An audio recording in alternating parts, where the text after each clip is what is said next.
be able to calculate original amounts using reverse percentages.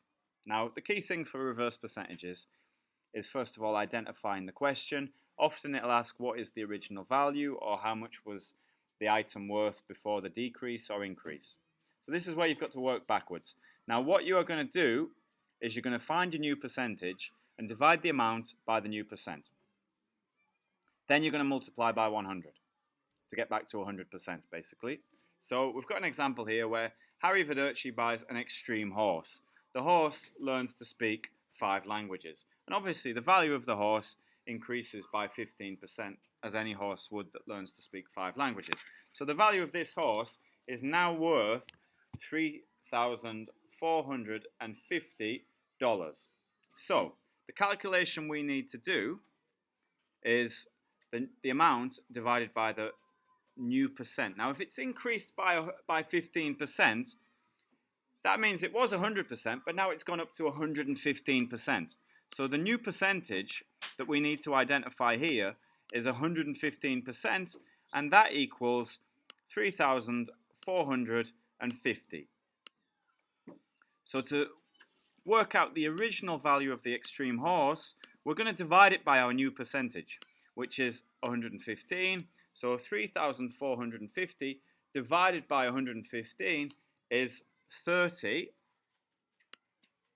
And then obviously to take it back to 100%, because that's 1%, we times that by 100, and 30 multiplied by 100 is 3,000. It's in dollars, so don't forget your units.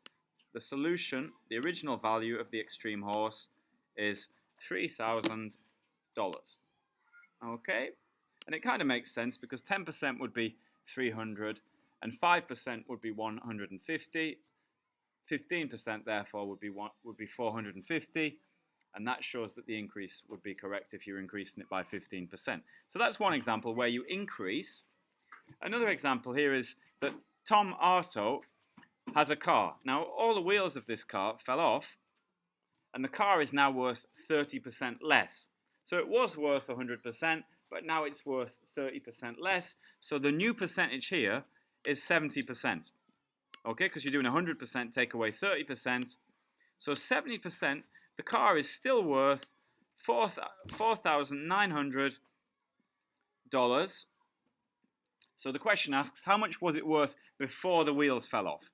So what we need to do is we need to, as always, divide by the new percentage, divide by 70. So 4,900 divided by 70 equals 70. And then to work out the original value of the car when it had the wheels, we then multiply by 100 because reverse percentages dictate that you divide by your new percentage, then times by 100. So the original value of Tom Arto's car with wheels was $7,000, and it was probably at that point really good.